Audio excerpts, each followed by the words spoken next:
Welcome to Q&A practice. Let's start out with plaintiff attorney. Ready? Here we go. Mr. West, I have a few questions. You indicated that just prior to the happening of this accident that the tractor tanker, the tanker truck, suddenly came over into your lane. Is that correct? That is correct.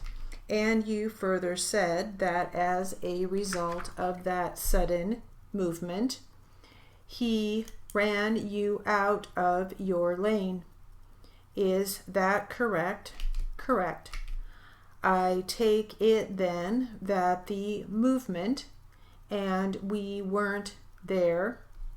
So you have to tell us that the movement that you said was made by the tanker truck was very quick, correct? And you acted or reacted just as quickly. Is that correct? That is correct. And when the tanker truck came over into your lane, you immediately went over into the lane to your left. Is that correct? That is correct. And right after you were struck, correct. All of this in a split second, correct. You also said that the truck driver, the tanker truck driver, did not give a signal. That's correct. You didn't give a signal either. No, I did not. Did you ever blow your horn? No, I did not. Did you? When you saw the truck coming over, did you apply your brakes? No, I did not.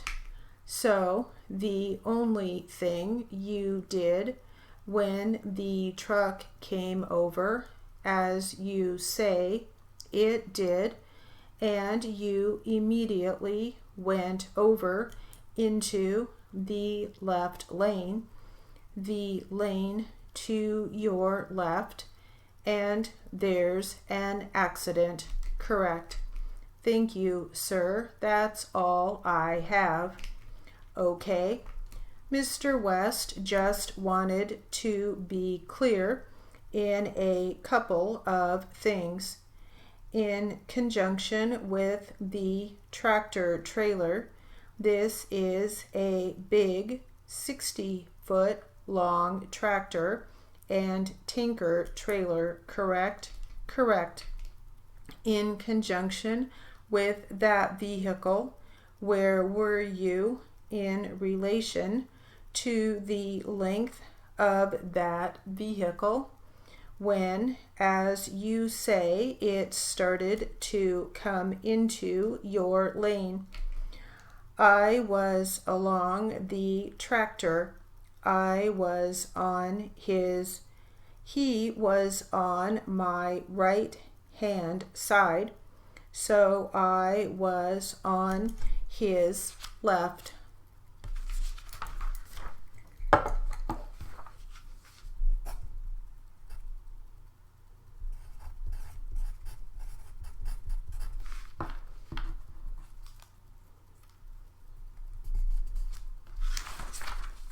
All right, let's try this transcript.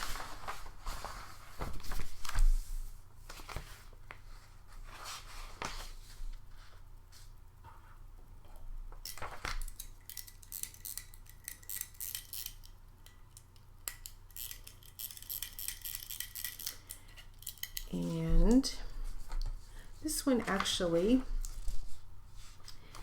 is practice mostly between the court and the witness, so a little bit different. but we will start with the plaintiff attorney. Ready? Here we go.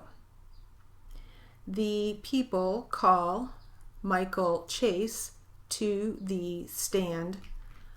Michael Chase, yes, you do solemnly state that the evidence you shall give in this matter shall be the truth, the whole truth, and nothing but the truth, so help you God? Yes. Thank you very much. You can be seated. Please state your name for the record, spelling your name. Michael Chase, Michael Chase. All right, hold on just a second, Mr. Chase. Ladies and gentlemen, you'll note that Mr. Chase was brought up to the stand by the deputy sheriff, and that there's also a deputy sheriff sitting up there while he testifies. You're to take absolutely no cues from that. The reason we do that is because security in every courtroom is controlled by the sheriff's department, and that's why we hire the sheriffs.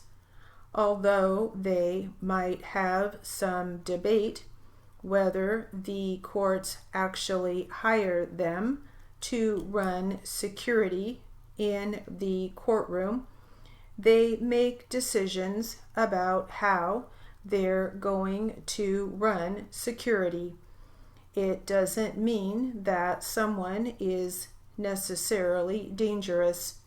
It's just that every time their policy is every time there is an in-custody witness on the stand, whether the people call that witness or the defense calls that witness, that particular witness will be taken to the stand, and there will be a deputy seated up there with them while they testify. Understood? Mr. Chase, how are you doing today, sir? All right. Have you ever testified in a courtroom? Never. Let me talk about some of the rules for testifying so your stay here can be more pleasant than it would otherwise be. Okay. The first thing is that microphone in front of you is not an evil snake. It is your best friend. You have a very soft voice. It is hard for me to hear what you're saying, and I'm only sitting about 10 feet from you. If you can get closer, that would be great. The next thing is this. Please try not to say uh-huh or huh-uh. The reason for that, it's very difficult for all of us to know whether you're trying to say yes or no because they sound so close together. It's also very difficult for the lady seated in front of you, our court reporter, to know what you're trying to say. She has to take down everything you have to say in the courtroom. It's okay to nod your head for yes, or shake your head from side to side for no, as long as you say something out loud as you do. And we will stop there, and that will conclude our Q&A practice.